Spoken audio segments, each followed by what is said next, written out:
Hey, Shalom, Kohala, Yahweh Bashim, Yahweh Shai Bashim, Chachodash, divine apostles, bishops, elders, a great millstone that rule well. And Shalom to all you brothers in the highways and byways, doing the work sincerely and faithfully and continually fighting the good fight of faith, Lord willing. We have found that number to be delivered. All right. So this is going to be on Matthew chapter 13, and starting at 24. And we're going to be talking about the tares and the wheat, or the wheat and the tares, if you will. All right. Now, this is very clear. And when you read this in the Bible, it's going to be the red lettering. So we understand who's speaking here.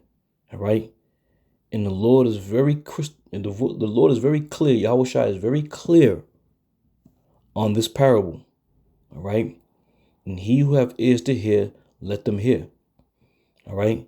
So again, this parable is designed to let you know that unless you're of a certain stock, you are not getting let in or being redeemed from the destruction that's coming.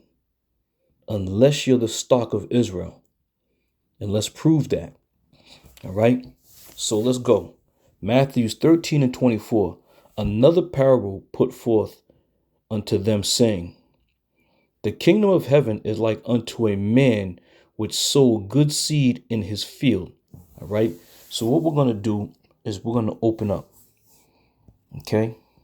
And it gives you the breakdown with the Strong's numbers that corresponds with each word. So the first word I want to go to is seed. He sowed good seed. Let's look up that word seed. It's G4690. And what does it say? Strong's G4690, sperma. Sperma. Sperma. Okay? And in English, you would probably say sperma. Right? And we understand what sperm is. All right? Sperm is the lifeline that brings forth a child. All right? So we now have a little understanding about this parable. All right? That seed that's mentioned in this parable is sperma. Now let's look at the show online of biblical usage. Okay? It says, from which a plant germinates, the seed, i.e., the grain or kernel which contains within itself the germ of the future plants, of the grains of kernels, so, metaphor, a seed, i.e., residue, or a few saviors reserved as the germ of the next generation, just as the seed is kept from the harvest from the for the sowing. Sermon viral. The product of this semen, seed, children, offspring, progeny, Salakia, progeny, family, tribe, posterity. Okay? So again, understanding what it means when it says sperma. All right? Going down a little further. Whatever possesses vital force of life, given power, of divine energy, of the Holy Spirit, operating within the soul by which we are regenerated. Which we are regenerated. And that's for another lesson as we read on. All right? But you see all this that we read of the divine energy of the Holy Spirit operating within the soul by which we are regenerated. All right. So that represents seed. And as you look at that and you read that, right, going back to what? As it says, another parable put he forth unto them, saying, the kingdom of heaven is likened unto a man. Well, wait a minute. What is this? G444. All right. Going back to man. Let's check out the biblical usage. a human being, whether male or female. All right. So again, that's talking about an Israelite man. Why? Because it mentions the kingdom of heaven. That man is like unto the kingdom of heaven. Right? So let's go back. It says, another parable he put forth unto them, saying, the kingdom of heaven is like unto a man. 444. All right? That's good information there. So that man is going to bring forth seed, right? And that seed goes down to divine energy of the Holy Spirit. So what's that constitute? That constitute an Israelite. All right? This is whom the Lord is referring to as the wheat. And we're going to read on. So let's go back. All right? So,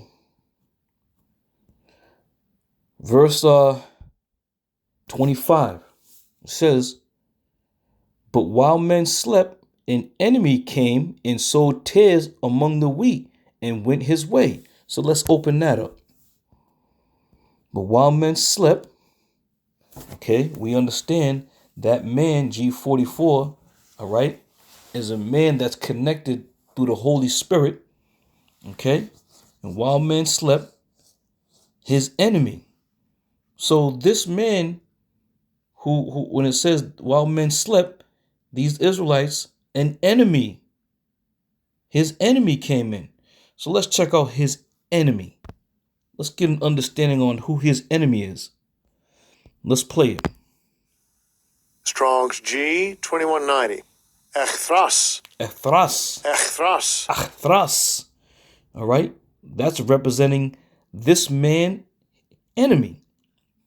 It says hated, idios, hateful, hostile, hating and opposing another, used of men as enmity with the Most High by their sins, opposing the Most High in their mind. A man that is hostile, a certain enemy, the hostile one, the devil, who is most bitter enemy of the divine government. Whew. Man, oh man.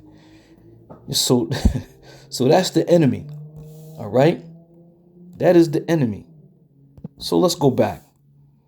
So it says, but while men slept, his enemy, the hostile one, the devil, came in and sowed tares among the wheat. All right? So let's look up tares. All right? Let's go back here. Let's not get crazy now. Let's look up tares. Get a little excited here. Let's play it. Strong's G 2215. Zizanion. Zizanion. Zazanion. And this is the word in the Greek that's represented for the tares. Let's check it out. It says, a kind of durnal resembling wheat, except the grains are black. All right? So it resembles the wheat. It looks like the wheat, but the grains are black. All right? So now, asking yourself this. If Yahweh Shem Yahweh Shai, Salakia, if Yahweh Shem Yahweh Shai has put forth this parable, all right, concerning the wheat and the tares, why is it this even put in place if everybody who just calls upon and believes in Yahweh Shai can be saved? Well, this is why the Lord has got to put a stop to that thought process. And by putting a stop to that thought process, he's given us Matthew, the 13th chapter, with this parable. All right? So let's read on. Let's go back. Okay? So that's a tears. All right? Let's look up wheat. Oh, getting crazy again. Let's look up wheat. It may not give much, but let's play it. Strong's G 4621. Citas. Citas. Sitas. Okay. Thayer's Lexicon, related entry, Satian. Satian. Okay, so let's get down. Strong's biblical usage. Wheat, grain. All right, so it doesn't give you much, but we understand and know that the wheat is consistent or opposite the tares, and we just read what the tares were. Okay, so let's keep it going. Let's keep it going. 26. It says, Matthew 13 and 26. But when the blade was sprung up and brought forth fruit, then appeared the tares also. So the servant of the householder came and said unto him, Sir, didst not thou sow good seed in thy field? From whence then have the tares? So, just to get a little refresher now, all right? Let's go to the word good, because we haven't got that yet. Let's go to the word good, because this word good is in conjunction, all right, with seed, good seed, all right? So let's continue down to the biblical usage. Now that good is synonymous or in conjunction with the seed. And it says, beautiful, handsome, excellent, eminent, choice, surpassing, precious, useful, suitable, commendable, admirable, beautiful to look at, sharply magnificent, good, excellent in its nature and characteristics, and therefore well adapt to its ends, genuine, approved, precious, joined to names of men designated by their office, competent, able, such as one ought to be, praiseworthy, notable, noble, beautiful by reason of purity of heart and life, hence praiseworthy, morally good, noble, honorable, conferring honor, affecting the mind agreeably, comforting and confirming. All right. Again, the scriptures speak about when the righteous are in authority, the people rejoice. All right. So this is also going back to the Lord's people. Right. These are all great characteristics of the Lord's people. Even in today, man, even in today's society, you know, they look at us. Everybody wants to be us. They want to act like us. They try to talk like us. They try to move like us. They try to cook like us. They try to be us. Why? Because these examples, as you see here, represent who we are as a people, man.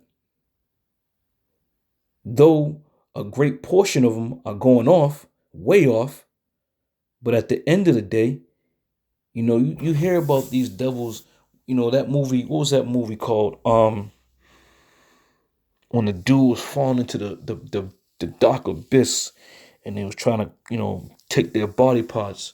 It's eluding me right now, but I know you brothers know what I'm talking about. But this is why these devils try to, use our body parts to enhance themselves, to be closer to the Most High. There was one video where these sisters with these Judites was sitting around with these Edomites, and they were asking them, you know, how much would you sell your eggs for? And one Edomite started, yeah, I'll give you $100. You know, these chicks is all looking around or whatever. I'll see if I can link that in. One chick's looking around, and the other white dude was like, you know what, let's get down to business here. You know, we looking to pay up to $60,000 for your eggs, right? And if you look at that video and watch them chicks, man, the reality struck them. They all was like, God damn, they're willing to pay that much. You know, we must be worth more than all that. Some of them chicks on there, you could see the concern on their faces. But be that as it may, you know, this represents us. This don't represent the tears. All right. So let's continue on. Go back. So that word good, it goes hand in hand with seed. These two are together. And we just read what the seed was. All right. And let's continue on. Verse 28, he said, and he said unto them, an enemy have done this. We read who the enemy is and what characteristics the enemy is. An enemy have done this. The servant said unto him, wilt thou then that we go and gather them up? But he said, nay, lest while ye gather up the tares, ye root up also the wheat with them. All right. So now we're getting down to the separation. Now we're getting down to separation. I know, contrary to what some of these men have been telling you, or some of these groups have been telling you, that all nations, creeds, and tongues can be accepted. Well, that's what you say. But Yahweh Shai says this, verse 30, let both grow together till the harvest. And in the time of the harvest, I will say to the reapers, gather ye together first the tares and bind them in bundles to burn them, but gather the wheat into my barn. All right. This is what the Lord's agenda is. There's a separation right there. So you men got to explain this, man. Why would the Lord say this if everybody who believes can be saved and can receive salvation? Okay, let them both grow together. They may think they're Israelites. Sure. They may look like Israelites. Sure. They may even know the name of Yahweh Shai. Yahweh Shai. Sure. But if they're not of that seed, they're not of that stock, they're not of that chosen line, they are considered to be tares, which are going to be bound and burned in bundles. That's crystal clear, man. So this is why the Lord gave the parable of the wheat and the tares. So there's no mistaking when that time comes, when the Lord is about to cast that judgment down amongst all these people. The reapers are going to know. Again, we don't know, you know. And you guys and you men out there who were saying that all these nations, even Vocab Malone, he may be lumped in there with them tares as well, man. Because he went around saying that he's of the elect because he's on the highways and byways. Just because you out there in the streets with a megaphone, a bullhorn, doesn't make you part of the elect of Israel. All right? You got to be of that chosen line. And this is why the Lord made this parable. He spoke this parable. So now that's crystal clear, and it should be well understood that the wheat and the tares are going to be together until the Lord comes back and sends the reapers down to divide them.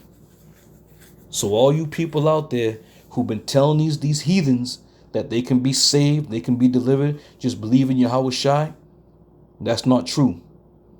You better read Matthew 13 and 24 and down so you can get that understanding. All right. So Lord willing, this is edifying. I'm going to end it right there. I'll see y'all brothers another one. I say shalom.